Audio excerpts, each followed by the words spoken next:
Hola chicos, buenos días para todos. En este espacio vamos a iniciar la explicación de las temáticas que vamos a relacionar directamente con el parcial. Bien, esa temática es contrastes de color y cómo desde el perfil de Johannes Itten podemos hacer o podemos tener un mejor entendimiento de los contrastes y las armonías del color respectivamente. Nosotros en el ejercicio anterior realizamos un análisis de las armonías y a su vez las aplicamos en un concepto específico que fue los podcasts y los distintos documentales del Centro Nacional de Memoria Histórica. En este ejercicio lo vamos a hacer con un label o con una portada de un LP o de un CD musical.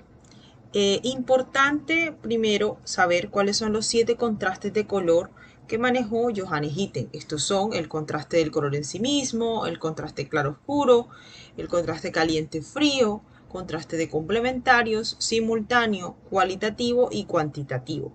Tenemos que tener en cuenta que algunos de estos contrastes, pero sobre todo de denominaciones, se relacionan con ciertos aspectos que anteriormente ya hemos trabajado en las armonías. Claramente lo que tenemos que tener en cuenta es cómo podemos diferenciar un contraste de una armonía y lo primero es definir el contraste. Como nosotros en las clases anteriores también hablábamos de la definición del contraste y cómo éste se diferencia de la armonía. Cuando hablamos de la armonía, normalmente los colores como conjunto funcionan de manera simétrica. En los contrastes se habla de asimetría, se habla de contrario, de colores que generan una reacción por lo general mucho más directa, contrastante en la posición y colocación de los mismos colores. Por eso es importante diferenciar una cosa de la otra. En este caso, Items lo que hizo fue desarrollar estos conceptos para definir por qué el color en determinadas ocasiones se comporta también de manera contraria y a través de ella se generan unos comportamientos directos. Quiere decir que en ciertas piezas publicitarias nosotros podemos utilizar este recurso pues para poder generar esa sensación de contrariedad, esa sensación de un discurso disruptivo entre el color y las formas. Primero vamos a hablar un poco de la sustentación del parcial final. Importante tener en cuenta que yo voy a realizar un video de que no tenga un tiempo máximo, o sea, que tenga un tiempo máximo de 10 minutos. Este video lo puedo subir a través de un link de YouTube o puedo subirlo como un punto MP4 o punto .mov. Estos dos últimos lo puedo hacer directamente por Teams a través del chat personal que tenemos entre usted y yo. Importante también que se haga un video horizontal, no vertical, tal cual y como se lo indica este pequeño esquema. Y a través de la sustentación usted va a explicar los siguientes puntos.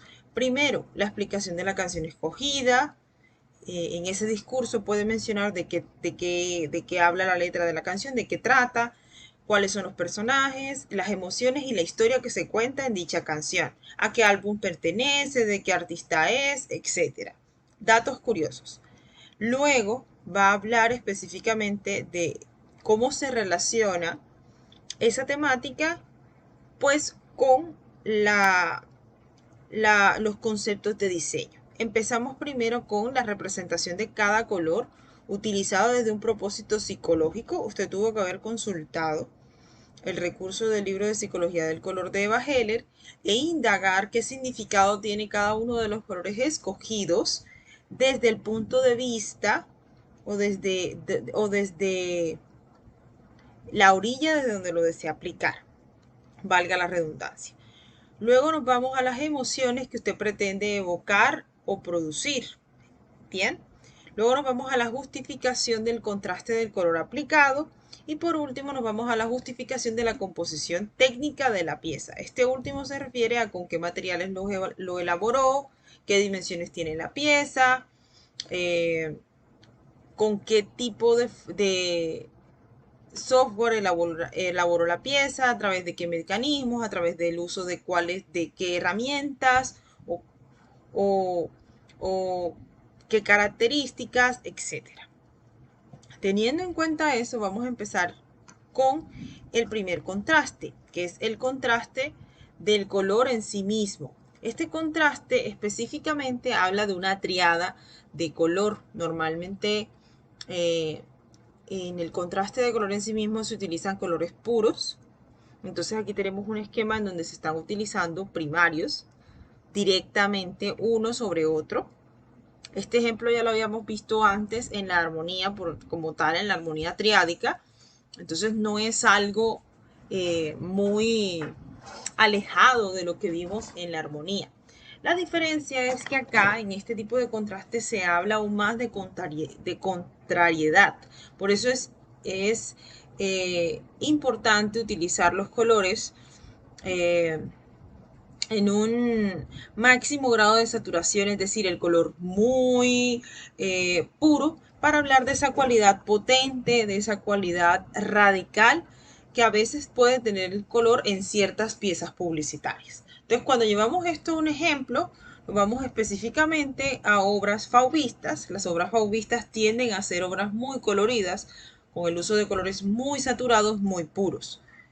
Y también existe, acá en la parte derecha, un ejemplo de cómo se está utilizando desde la publicidad a través de una campaña publicitaria para la marca Versace. Bien, entonces aquí se está utilizando los tres colores primarios, pero también existe un color secundario, bueno, dos colores secundarios como lo son el naranja y el verde. A veces podemos encontrar piezas publicitarias en donde se integran más de tres colores primarios. Esto puede ser opcional, pero por lo general, bueno, o para este ejercicio traten de utilizar, pues si van a aplicar el contraste del color en sí mismo, tres colores, ya sea tres primarios, tres secundarios o tres terciarios. Ahora, vámonos con el contraste claro-oscuro. Este contraste se asemeja un poco a la armonía análoga. ¿En qué sentido? En que yo estoy utilizando gradaciones de un mismo color. Normalmente en la armonía análoga se utilizan gradaciones de un mismo color, pero el propósito de este contraste es hablar de luz y de sombra. Entonces también existe una relación con la armonía de alta y baja luminosidad, porque en ella se utiliza esa sensación de luz y sombra respectivamente. Entonces, ¿qué sucede? El motivo principal de este contraste es hablar de la oposición que existe entre la luz y la sombra, y generar esa fuerte contrariedad entre un color y otro. Entonces, el propósito como tal de estas imágenes es hablar sobre todo de luz y de sombra. Importante que yo utilice aquí un color muy oscuro y un color muy claro. Si estoy trabajando con colores que son muy contrarios, debería, digamos, no debería aplicar este tipo de colores específicamente, sino colores que sobre todo estén muy contiguos en el círculo cromático, muy pegados, por decirlo así. Entonces, por ejemplo, aquí estoy utilizando analogías, ¿verdad? Pero a su vez estoy generando luz y sombra. Si lo vemos desde el punto de vista de armonía, sería analogía. Si lo vemos desde el punto de vista de contrariedad, estoy utilizando claro oscuro o luz y sombra. Cuando hablamos del contraste caliente-frío, yo puedo generar contrariedad en los colores aplicando o por un lado el lenguaje cálido o por otro lado el lenguaje frío, o hablar específicamente de la unión entre esos dos contrastes. Es decir, que en una misma pieza yo puedo utilizar dos efectos contrarios. De un lado el efecto frío y del otro lado el efecto cálido. O puedo manejarlos de manera independiente. ¿Cuál es el motivo? Generar esa sensación de temperatura en la imagen creada. Por ejemplo, este recurso sirve mucho cuando yo pienso realizar fotografías de productos y necesito que este producto dé esa sensación de frío o dé esa sensación de calor, o productos que de pronto tienen que estar refrigerados, pero se consumen en un contexto en donde hace mucho calor. Por ejemplo, las cervezas, las gaseosas, las bebidas en general. Algunos tipos de bebidas sobre todo. Entonces, si lo llevamos a un plano más de la imagen, nosotros podemos generar imágenes que tengan ciertos aspectos cálidos, pero que a su vez tengan aspectos, pues, fríos, o generar sensaciones por separado. Por ejemplo, esta imagen es más fría en su composición que cálida. En cambio, estas imágenes de acá tienen un híbrido entre esos dos conceptos. Ahora, pues algunos de ustedes están generando imágenes para sus parciales, imágenes más ilustrativas, otros están generando composiciones. Entonces recordemos que si nosotros hacemos composiciones, como esta por ejemplo, pues es una composición más conceptual, más geométrica, se va a ver la aplicación más plana del color, pero no por eso va a dejar de generar ese contraste, eh, en este caso cálido y frío.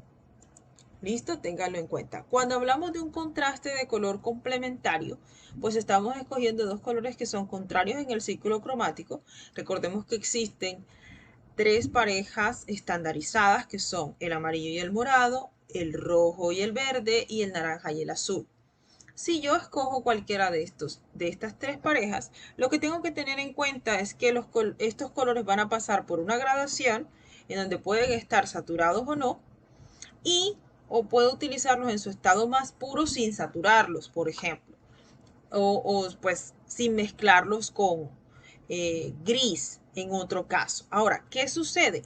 El efecto que se produce con el contraste de colores complementarios es un efecto mucho más plano, mucho más eh, parejo, estático, sólido, ¿vale? No es un contraste muy fácil de generar, o las emociones que evoca por lo general no son eh, muy naturales, porque casi siempre eh, son composiciones que reafirman una idea fantasiosa de la ilustración, por ejemplo. Entonces, de acuerdo al requerimiento, tiene una función específica y en este tipo de contraste se habla mucho de las proporciones. Entonces ya nos vamos a dar cuenta que de las proporciones o de cómo utilizo yo el color en cantidades en una composición. Se van a dar cuenta que este contraste se relaciona con otro tipo de contraste, de hecho, y que en la medida de que utilice este, por lo general utilizo el otro. Ahora, si lo llevo a ejemplos de imágenes como tal, nos damos cuenta que en estas tres imágenes se está utilizando colores contrarios. En las dos imágenes de arriba estamos viendo el contraste entre naranja y azul en distintas tonalidades. Vemos que en una de las imágenes los colores son mucho más saturados que en el otro. Pero, por ejemplo, en esta imagen en donde se está utilizando verde y rojo, el contraste eh, es muy directo y los colores son muy puros. Por ejemplo, en estas imágenes tenemos un contraste de color entre naranjas y rojos y azul, pero fíjense que como el color es muy sólido, no se ve tanto esa sensación de, no, digamos, no podríamos asociarlo con el contraste de temperatura porque no se ve aún más amplia la distancia de color. Bien, aquí en esta imagen la distancia de color es mucho más corta, más reducida, lo que produce un efecto mucho más plano o un efecto mucho más directo y contrario del color. Cosa que no pasa con esta imagen, que a pesar de que se están utilizando colores complementarios, también existe una cualidad de temperatura en la imagen. Primero porque es una imagen paisajista y segundo por la técnica que se está utilizando, que ayuda a reafirmar y a reforzar esa idea de temperatura. Bien. Ahora, cuando hablamos de un contraste simultáneo, el contraste simultáneo se relaciona específicamente con un fenómeno en sí.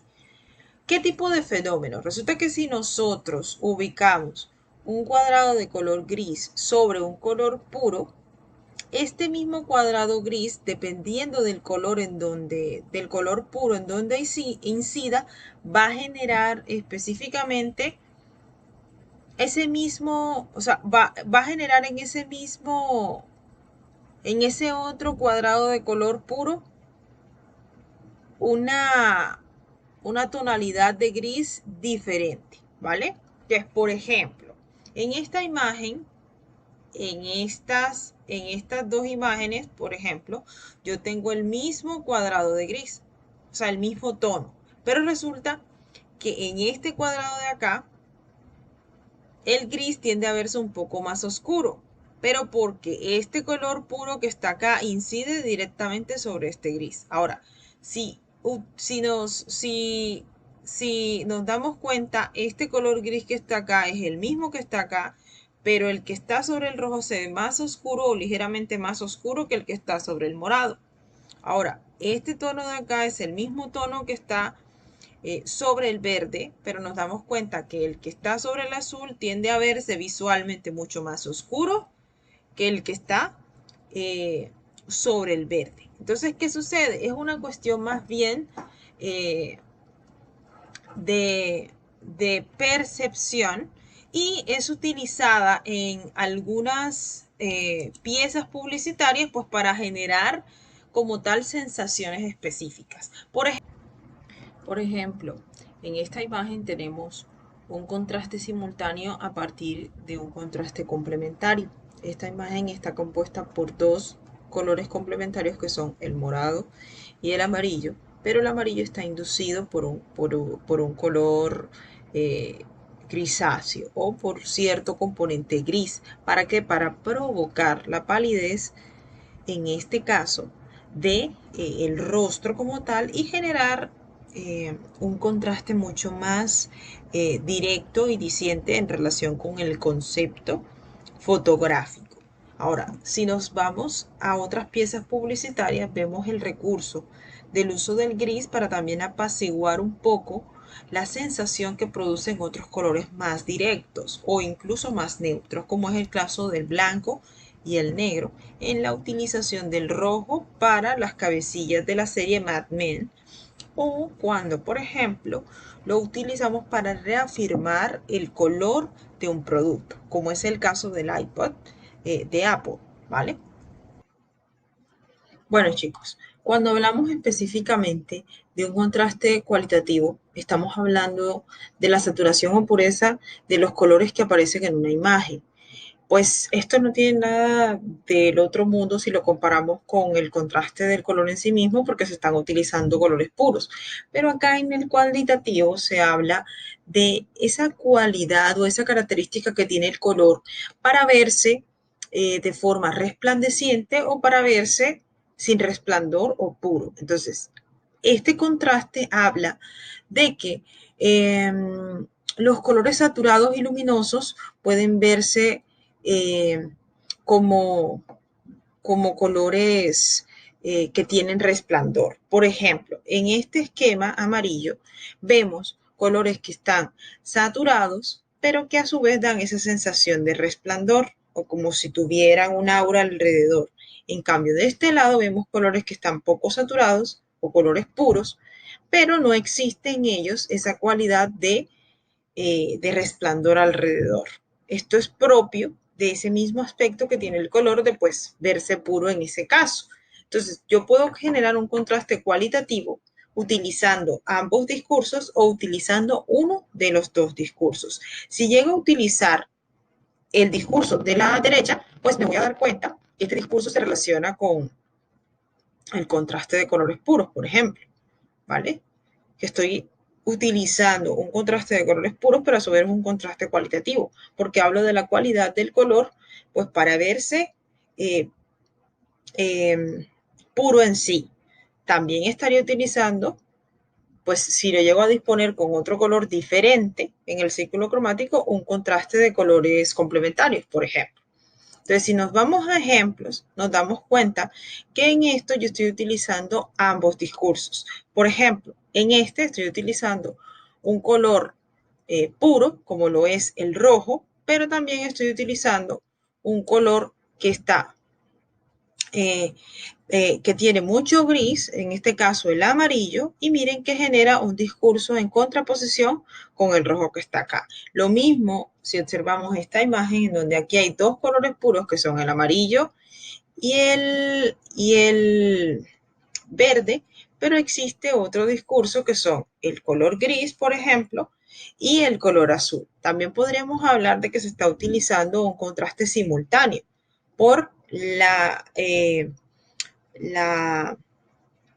lo que puede generar en este caso el color gris. O acá, de este lado, que nos vamos, pues con el uso de colores puros, en este caso amarillo, pero también estamos hablando de, de un contraste eh,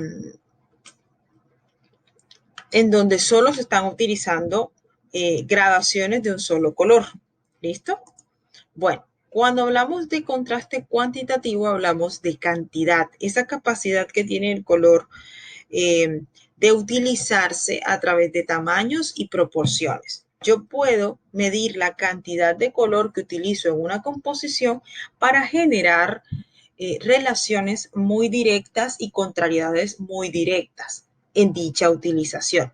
Esto genera efectos visuales interesantes, pero entonces tengo que tener claro desde un principio cuál de estos dos colores va a verse más reflejado con respecto al otro o si en realidad quiero protagonismo equitativo de ambos colores. Entonces, el contraste cuantitativo se relaciona mucho con el contraste complementario, como ahorita les decía, porque, eh, o se acuerdan cuando les mencionaba ahorita que existe uno de los contrastes que se relaciona con todos, por decirlo así, porque en la medida de que yo tenga claro cuánta es la cantidad que voy a utilizar por cada color, va a ser mucho más fácil para mí tener clara ese indicio que quiero provocar o ese efecto visual que quiero crear.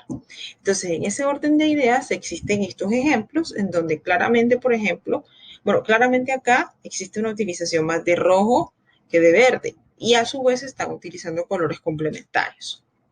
Acá se hace lo mismo con el rosa y el azul, con el azul y el amarillo o con el amarillo y el rojo. Por lo general, esta es una contrariedad que casi siempre se utiliza en las marcas de comida por la importancia y la relevancia que tiene el rojo desde un perfil psicológico. Ahora, ¿cómo nosotros podemos contextualizar el color de acuerdo a su propósito? Cuando nosotros hablábamos del color denotativo y el color connotativo, hablábamos específicamente de las características desde la percepción y las características físicas que tiene un color. Importante que yo, entendiendo el propósito del color y su importancia a nivel psicológico y su significado a nivel psicológico, esto me puede ayudar a mí a contar una historia, pero a contar una historia a través del color de manera consciente. Entonces, si yo conozco todos estos propósitos, puedo entender mucho mejor el porqué y crear a partir de una justificación directa y mucho más real. Entonces, si empezamos por el propósito sígnico, dentro del propósito sígnico podemos involucrar el color emblemático. Este color se desarrolla o se relaciona con todos aquellos colores que por lo general están asumidos o están relacionados con un emblema para un uso social. Por ejemplo, las banderas tienen ese propósito sígnico emblemático, porque tú pues determinas que el rojo en determinado tono está aplicado de manera emblemática para las banderas de tales y tales países. E incluso ese tono de rojo puede variar dependiendo del tipo de país que sea. Es decir, que su condición sígnica emblemática va a variar. Bien.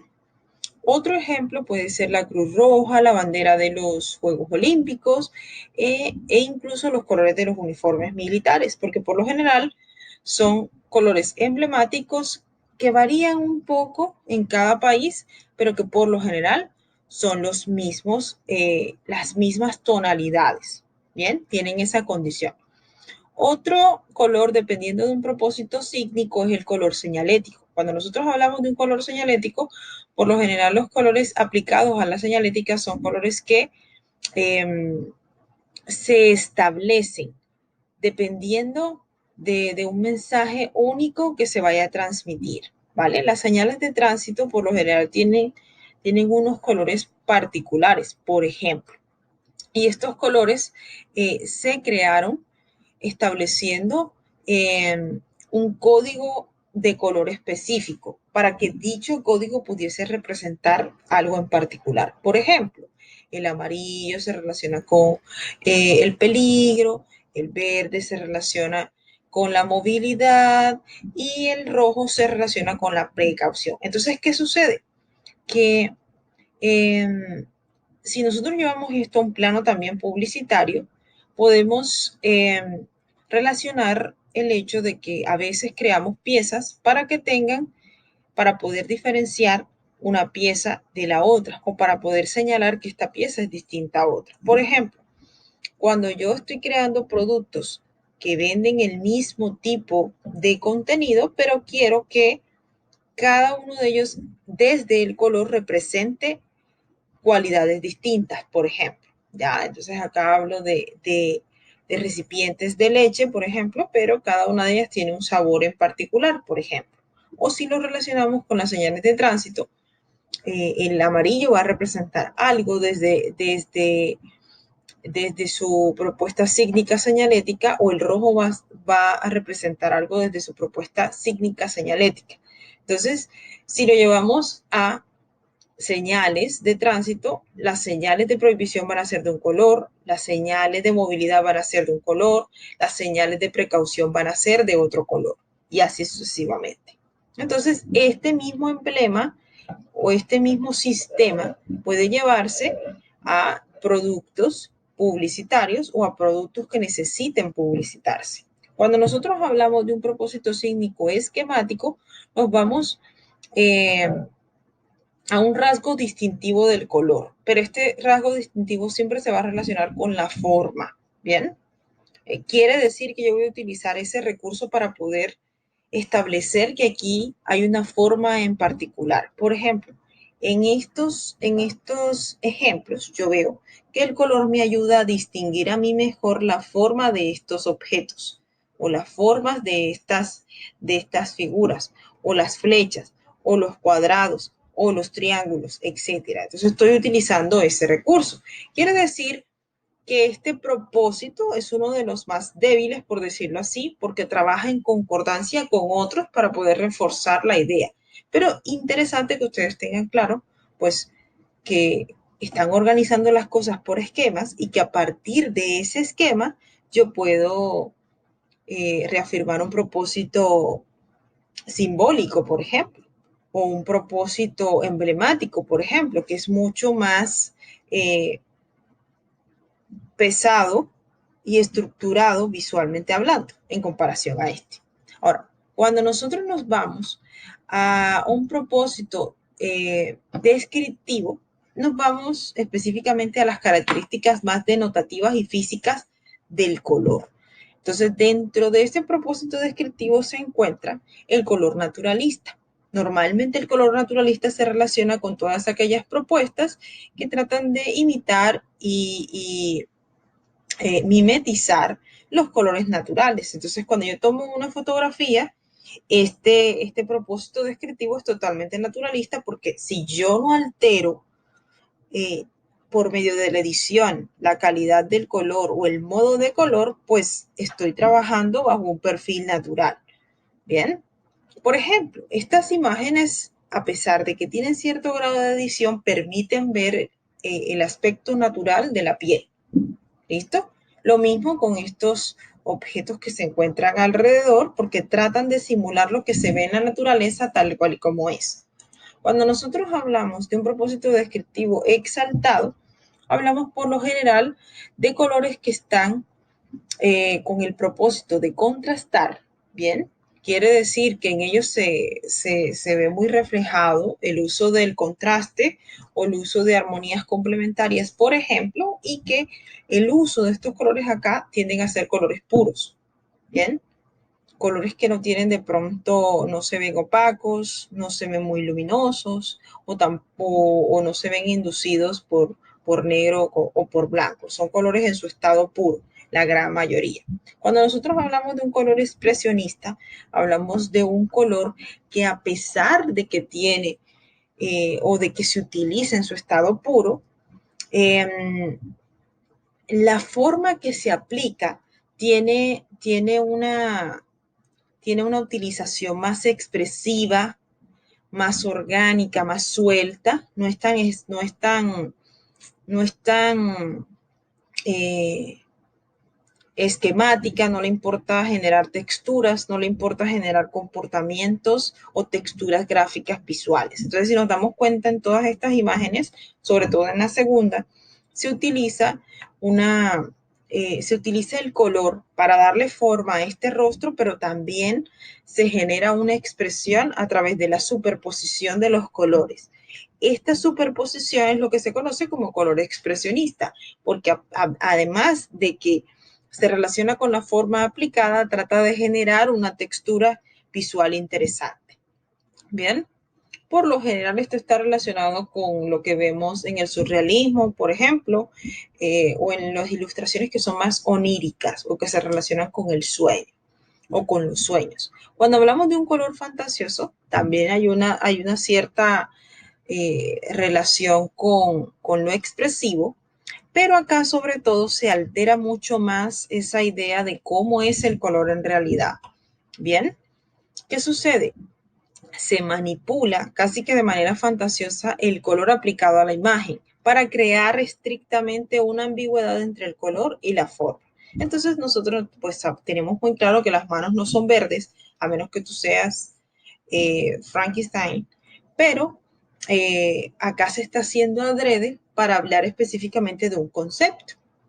Ya, de pronto el personaje tiene esas características físicas y tú quieres reafirmar esa idea a través de la utilización de esos recursos. Entonces, importante poder utilizar eh, con este motivo el color para poder generar este tipo de comportamientos. Por ejemplo, cuando nosotros hablamos del propósito simbólico y psicológico del color, tenemos que tener claro que el color a nivel psicológico influye en todos los propósitos. Bien, porque si yo sé cuáles son los significados a nivel histórico, a nivel de percepción de todos los colores, pues puedo determinar cuál es su grado simbólico, cuál es su grado expresivo, cuál es su grado emblemático, etc. En ese orden de ideas, el color simbólico, desde este propósito, me habla de aquellas cualidades particulares, atributos, características que han sido preestablecidas al,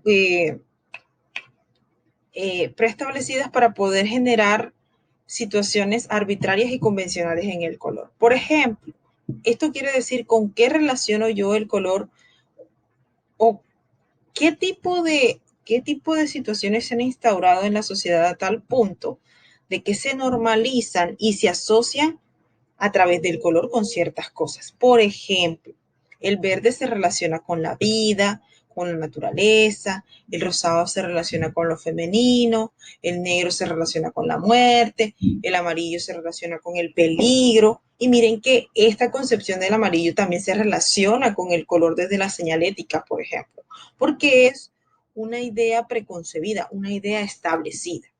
¿Va? Entonces, eh, digamos que tanto el propósito simbólico como el propósito psicológico inmiscuye y se relaciona con los demás, pero la idea es que podamos tenerlo claro y podamos relacionarlo.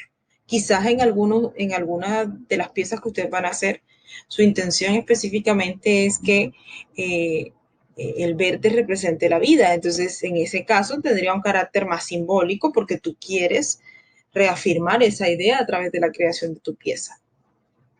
Lo importante es que podamos tenerlo claro y podamos relacionar una cosa, es decir, el propósito del color con el contraste aplicado.